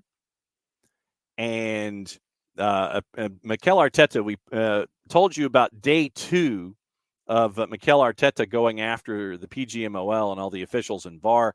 Looks like he's expected to escape punishment over his ref rant. So we'll see what happens there. You've got pundits and columnists sitting there saying that you move on from a broken VAR system. Broken VAR system. That's what is being claimed by pundits and anybody who wants to write something about it that doesn't like what's going on. So we'll see what happens. We'll see what happens with all of that. Once again, the traffic for the week, now that I'm thinking about it, tomorrow, once again, the USL Championship, USL League One, and the NWSL programs, those will be released to the network. Chasing after folks at North Carolina FC to celebrate their win. We'll see who we can get later on in the week. It might be a 1v1 with our friends at North Carolina FC. If we can get them live, we'll get them live. And that'll be great. Once again, Phoenix and Charleston in the championship, chasing after that as well. Also catching up, hopefully, with our friends at Carolina Core, one of the new franchises in MLS Next Pro, and the Jacksonville Armada, who were named as also pursuing a downtown stadium, trying to catch up with them as well, the 2 new franchises in MLS Next Pro. Tomorrow morning, once again, out of the blocks, Lucas Panzica, the play-by-play voice for Nashville SC. He'll be joining us, and we will catch up with him at 9:05. Hopefully, Dylan Butler. And Dylan Butler will be with us at 10. And Bart for whatever else is on the table, as I know that he and U.S. Keeper are chasing after a new Soccer for U.S. POD to discuss Emma Hayes and what's going on there and November rosters and all this kind of stuff, plus what's going on as well. So if there's anything left with Adventures with VAR, Bart will be a part of that at 10:30 tomorrow.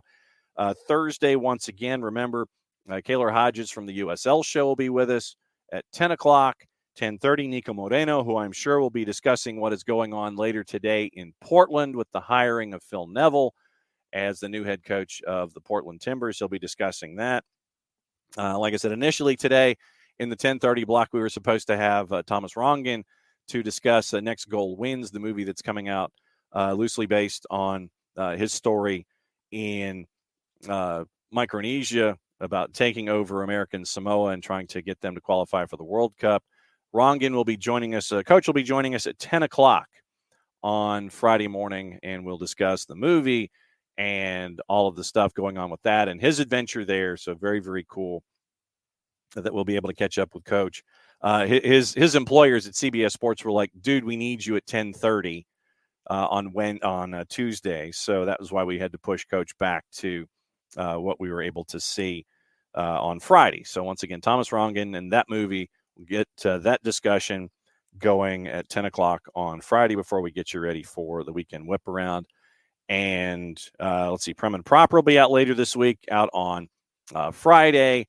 And we'll catch up with Maddie Cruz and what she thinks about her beloved Newcastle, what Drew Dickinson thinks about his beloved Manchester United, inside the prism of what else is going on in the Premier League, and Hutch with the Ottoman joke. Hutch has the Ottoman joke. That does not surprise me that we would end up with a joke about Ottomans. Does not surprise me one bit. And the PRSA came out and lashed out about Vanni Sartini's comments that he made in his post-match press conference, and they were not pleased with what he said with his dig about officials and if Timothy Ford ended up in the river. So the PRSA was not happy with that particular comment, and we'll see what the size of the envelope is that Vanni Sartini gets from the league office about the outburst that he had after the loss to LAFC on the weekend. So we'll see what happens there. Once again, reminder really quick, it is 6:30 with Mike and Jason, and that is at 92.9 The Game. It is not Star 94 this time. They've got 92.9 The Game. So 6:30, Mike and Jason, kickoff 7:09. Broadcast, local option on the Apple TV on season pass if you're not going to the match tonight. And then a full-time report afterward is hopefully we're getting ready to call a Game 3 in Columbus on the weekend. So very, very busy time across the board for us here at SDH on a bunch of different levels. But no, thanks for hanging out with us as you always do. Be back at it again 9:05 tomorrow morning, where we will discuss what's going on from the two matches. We'll discuss Atlanta and Columbus and Nashville and Orlando and Choice D, all the above. So for everybody here at SDH, thanks for hanging out with us here as we broke everything down in the chaos from yesterday leading into chaos tonight. Bring your voice, bring all of your black outfits, and it will be very, very, very, very important environment tonight at Mercedes-Benz for Atlanta United and Columbus Crew. So for everybody here at SDH, I'm just John. Thanks for hanging out with us for yet another show. It's the end of the show, which means I get to do this. See you this afternoon and tonight at Mercedes-Benz for a big Game 2, Atlanta United and Columbus Crew in the postseason. Play it safe, everybody. Mucha plata, y'all. Back at it again in the morning.